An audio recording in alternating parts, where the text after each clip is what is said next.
Have you ever met someone who wanted love, but the moment it got real, they pulled away? They liked the attention, they liked the connection, they liked having someone close. But as soon as love started feeling safe, serious, or consistent, they changed.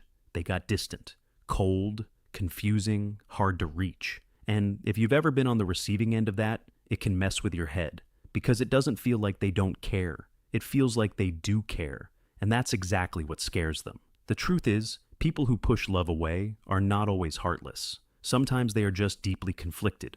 Part of them wants to be loved. Another part of them has learned that love is where pain begins. And when those two parts live inside the same person, relationships become a war between longing and fear. That's what this video is about.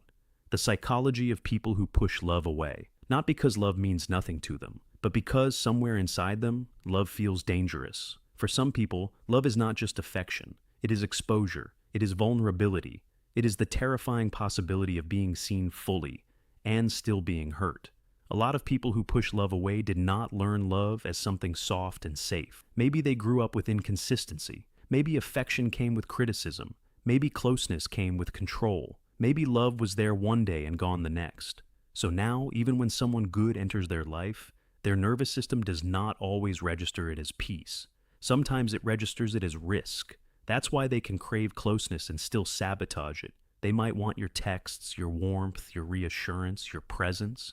But when they start depending on it emotionally, panic begins to rise. Because dependence feels dangerous to someone who has learned that people can switch, leave, reject, or disappoint. So before love gets the chance to hurt them, they hurt the connection first. Sometimes it looks like losing interest. Sometimes it looks like mixed signals. Sometimes it looks like becoming distant right when things were getting better. And sometimes it looks like choosing emotionally unavailable people over and over again. Because unavailable love is painful, but familiar.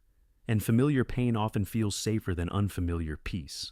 That's one of the saddest parts of this psychology. A person can spend years wanting healthy love, then reject it the moment it arrives, simply because it does not feel normal to them.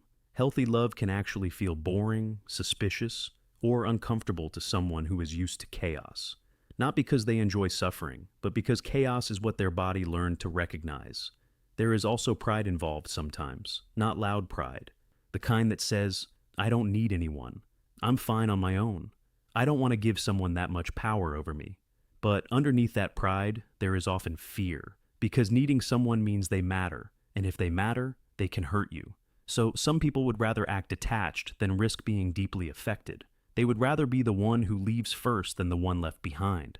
They would rather shut down than say, I really care about you, and that scares me. That is why people who push love away often look strong on the outside, but internally, they are not always rejecting love. Sometimes they are trying to outrun the vulnerability that comes with it. And the hard part is, many of them do not even realize they are doing it. They may say they want a real relationship, and they mean it. But when it starts becoming real, old defense patterns take over. They become harder to read. They overthink everything. They notice small flaws and turn them into reasons to withdraw. They convince themselves they are better off alone. They start feeling trapped by the very thing they once wanted. This is not always manipulation. Sometimes it is emotional self-protection running on autopilot. That does not make the damage smaller, but it explains why their behavior can feel so contradictory. They are not always lying when they say they care. Sometimes they care deeply. They just do not know how to stay open long enough to receive what they ask for. And a big reason for that is shame. Because real love does not just ask for closeness. It asks for honesty. It asks you to be seen without your mask. And for someone carrying shame, that can feel unbearable. If they secretly believe they are too damaged, too difficult, too much, too broken, or too hard to love, then genuine love becomes hard to trust. They may think, if this person really gets close to me, they'll eventually see something and leave. So they create distance before that moment can happen, not always consciously, but almost like an emotional reflex.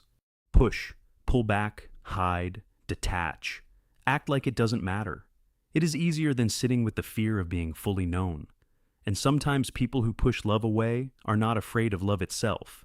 They are afraid of what love touches. Love touches old wounds, old grief, old abandonment, old disappointment, old versions of themselves they tried to bury.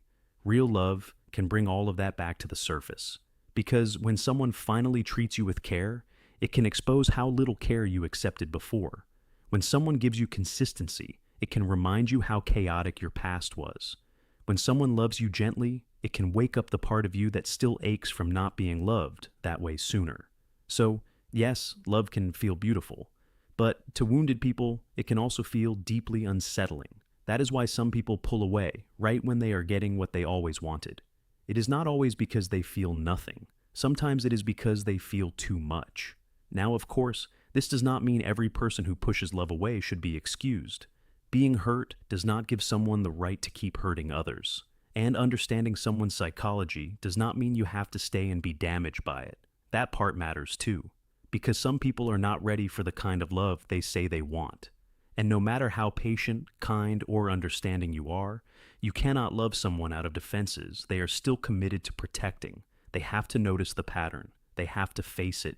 They have to want to change it. Otherwise, you end up trying to prove your love to someone whose fear is stronger than your effort. And that becomes exhausting. So, the psychology of people who push love away is not really about them not wanting love. It is about what happens when the desire for closeness collides with the fear of being hurt, exposed, dependent, abandoned, or fully seen. It is about people whose heart says, please stay, while their defenses say, go before this gets dangerous. And maybe that is why they can be so confusing. Because they are confused too. They want love. They fear love. They move toward it, then panic when it gets close.